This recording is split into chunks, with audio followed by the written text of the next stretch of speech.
Welcome sa Dries TV. Kung interesado ka sa ganitong news, huwag kalimutang isubscribe ang ating YouTube channel. Maraming salamat! So, ayun, welcome back again sa ating YouTube channel mga kakimpaw. And sa update natin ito, ang pag-uusapan natin ay tungkol sa mga importanteng ganap kina Kim and syempre kay Paula Avellino. Pero bago po ang lahat, maraming salamat sa inyong patuloy na pagsuporta at pagsubaybay sa mga daily update natin. Kaya naman bilang pasalamat, narito po ang mga napili kong komento patungkol yan sa naging previous update. Unang komento mula po ito ay Ginang Arlene Casis. Sabi niya, hindi kasama si Pau sa CDO Miss Dries. May nakita akong isang post sa thread na nakita niya si Kim at yung bodyguard niya na si Kuya Alan at Ate Hides lang. Walang Paula Avellino, baka hindi shoot ang pinantahan ni Kim sa CDO.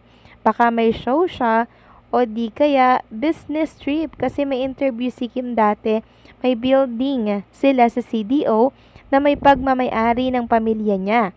Kaya hindi siguro shoot ng alibay yun kasi kung shoot, kasama sana sa nakita ng isang netizen si Paulo.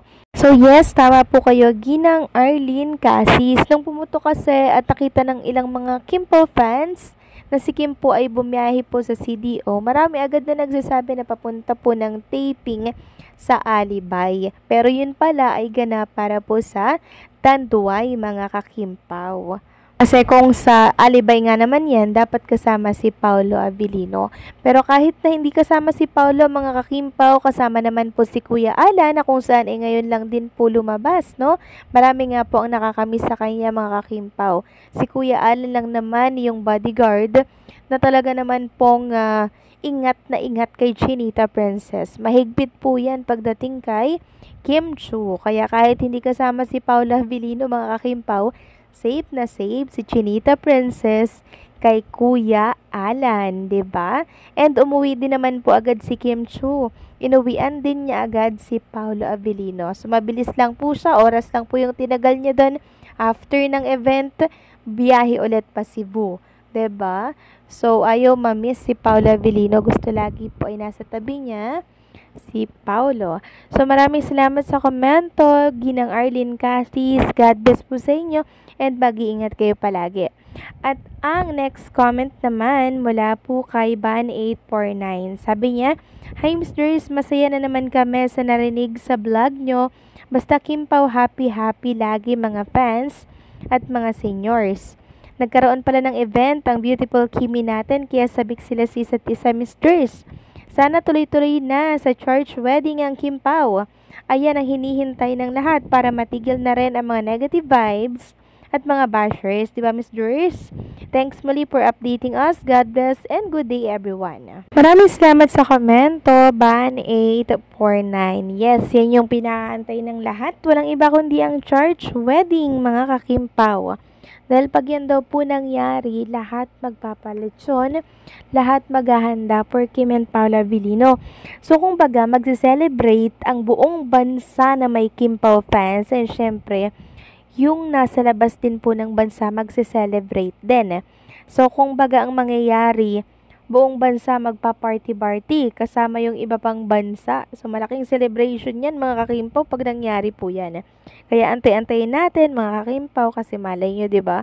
Nagpaplano na naman si Kim and Paula Avellino at i-enjoy na lang natin ang mga project nila ngayon together.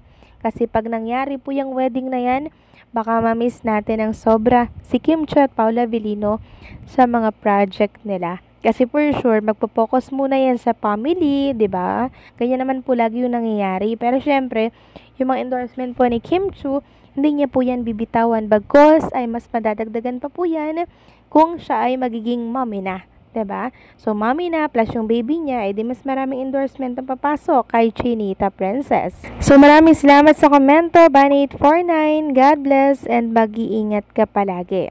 So, ayun na nga, pag-usapan na natin mga kakimpaw ang mga topic na nakalap natin sa gabing ito. At unahin na nga nating pag-usapan ang tungkol dito kay Twinkle.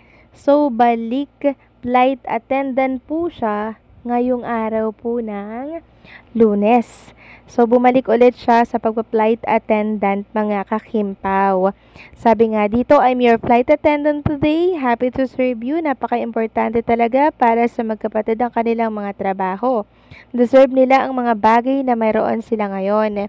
So, ito po ay mula sa IG story ni Twinkle, mga kakimpaw. So, napakagandang flight attendant naman nitong si Twinkle Chu, mga kakimpaw. Sobrang sipag din. Katulad din po siya ni Kim Chu. Talagang pinapahalagahan po nila kung anong meron sila ngayon. Next topic naman, pag-usapan natin, mga kakimpaw, ang tungkol dito sa ginawa po ni Kim and Paula Avellino na siyang hinangaan po ng maraming Kimpaw fans. Ano ba ang ginawa ni Kim and Paula Avellino?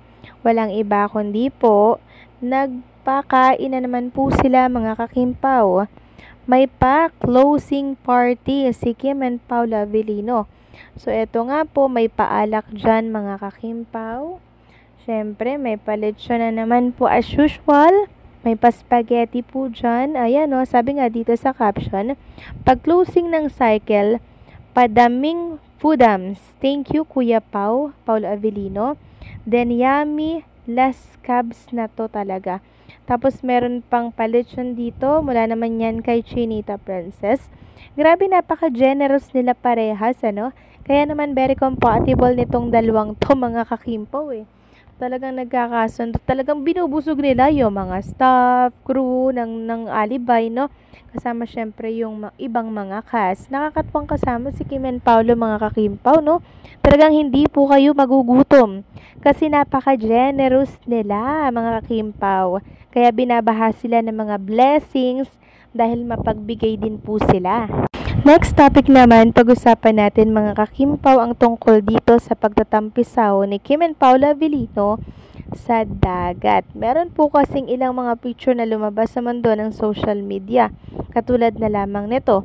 Mula po yan sa post ni Showbiz Boss na kung saan buhat-buhat po ni lalaki si babae. So yung babae dyan, mga kakimpaw, hulmang-hulma ni Chinita Princess. Ganon din yung lalaki, hulma ni Paolo Avellino, mga kakimpaw. Merong nagsasabi na bakit mahaba pa rin yung hair ng babae, si Kim Chu naman maiksi ng buhok. So, diba, pansin nyo, mga kakimpaw, pag gusto po ni Kim Chu ng mahaba, nag-hair extension lang siya, 'di ba? Pag gusto niya maikli, hindi niya sinusot yung hair extension niya. So, medyo nakakalito din kasi itong si Kim Chu, mga kakimpaw, eh. Kaya hindi natin masabi kung ito ba ay kailan. At alam nyo ba, kung magbabasa kayo ng komento sa naturang post, ang daming kinilig sobra, mga kakimpaw. Eto, basahin natin. Idol Kim at Pau ba yan? Cute naman. Tapos may nagsabi pa na, wow, grabe moment nilang dalawa. Bagay na bagay sila.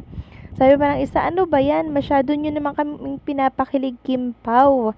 Tapos may nagsabi na sa The Alibay daw po ba na eksena ito. Hindi natin sure, mga kakimpaw, kung sa Alibay eksena to, eh. Kasi hindi ganito yun, mga kakimpaw, kung eksena to sa The Alibay. Hindi po yan pwedeng picturean. Pero kung saan man to, mga kakimpaw, nakaka-happy lang po dahil sobrang nagmamahalan talaga si Kim and Paula Avellino. Dito pa lang sa picture na to, mga kakimpaw, na sinasabi nilang si Kim and Paula Avellino, buo na po yung isang buwan ko, mga kakimpaw. Kayo, ano bang komento nyo dito, mga kakimpaw? Please comment down below.